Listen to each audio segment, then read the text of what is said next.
रात गहरी थी, आसमान काला था। महल की सबसे ऊंची छत पर एक बादशाह खड़ा था। उसकी नजर पूरी सल्तनत पर थी। मशालें जल रही थीं, सैनिक पहरा दे रहे थे, गुलाम झुके हुए थे। वो मुस्कुराया क्योंकि वो खुद को सबसे बड़ा समझता था। वो कहता था, मैं ही तुम्हारा रब हूं, मैं ही तुम्हारा मालिक हूं, मेरे बिना कोई नहीं।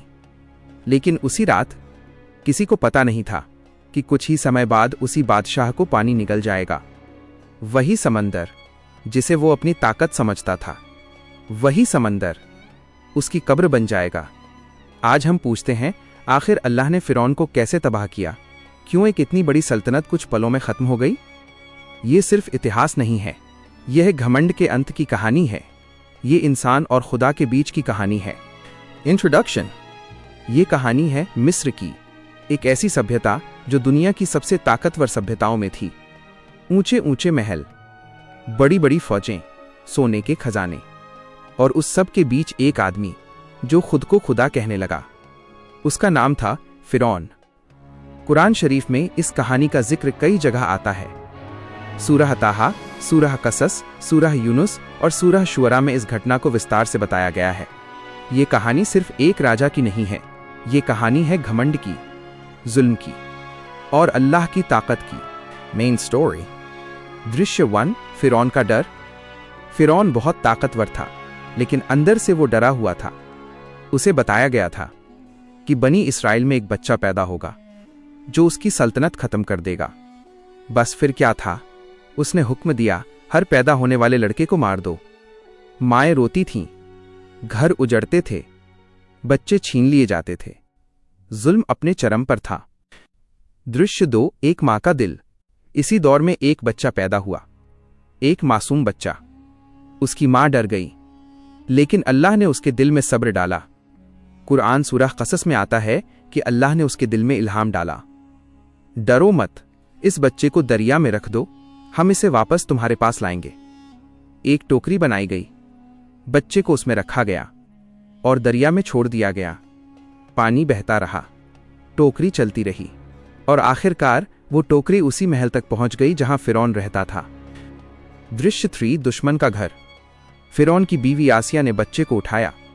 उसका दिल पिघल गया। उसने कहा, इसे मत मारो, ये हमारे लिए खुशी का कारण बनेगा। फिरौन मान गया। उसे क्या पता था कि जिस बच्चे को वो पाल रहा है वही उसकी तबाही का कारण बनेगा। इस बच्चे का नाम रखा गया मूसा।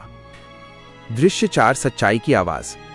साल बीत गए, मूसा बड़े हुए और एक दिन अल्लाह ने उन्हें नबूवत दी। हुक्म मिला, फिरौन के पास जाओ, उसे समझाओ। कुरान सूरह ताहा में आता है, जाओ फिरौन के पास, वो हद से आगे बढ़ गया है। मूसा और हारून दरबार में पहुंचे। उन्होंने कहा, एक अल्लाह की इबादत करो, जुल्म छोड़ दो। लेकिन फिरौन हंसा। उसने कहा, मैं ही तुम्हारा रब हूं। दृश्य 5, निशानियां। अल्लाह ने मूसा को निशानियां दी। लाठी सांप बन गई, हाथ चमकने लगा। जादूगर बुलाए गए, मुकाबला हुआ। जादूगर हार गए और ईमान ले आए, लेकिन फिरौन का दिल नहीं बदला। फिर अजाब आए, तूफान, टिड्डियां, खून का पानी। हर बार वो कहता, मैं मान जाऊंगा, लेकिन जैसे ही अजाब हटता वो फिर मुकर जाता। दृश्य 6, हिजरत की रात। आखिरकार हुक्म आया, अपनी कौम को लेकर निकल जाओ। रात थी, खामोशी थी, लोग धीरे धीरे निकल रहे थे। सुबह हुई, फिरौन को खबर मिली। वह गुस्से से भर गया। उसने फौज तैयार की और पीछा शुरू किया। दृश्य 7, समंदर के किनारे। आगे समंदर था, पीछे फौज थी। लोग डर गए। उन्होंने कहा, अब हम पकड़े जाएंगे। मूसा ने कहा, हरगिज नहीं, अल्लाह हमारे साथ है। ये जुमला कुरान सूरह शुरा में आता है। फिर हुक्म आया, अपनी लाठी समंदर पर मारो। मूसा ने लाठी मारी, समंदर फट गया। पानी दीवारों की तरह खड़ा हो गया। रास्ता बन गया। लोग चलने लगे और पार निकल गए। क्लाइमैक्स। अब फिरौन आया। उसने रास्ता देखा और अंदर घुस गया। उसे लगा जीत उसकी होगी, लेकिन अचानक पानी लौट आया। लहरें उठीं, शोर हुआ और पूरी फौज डूब गई।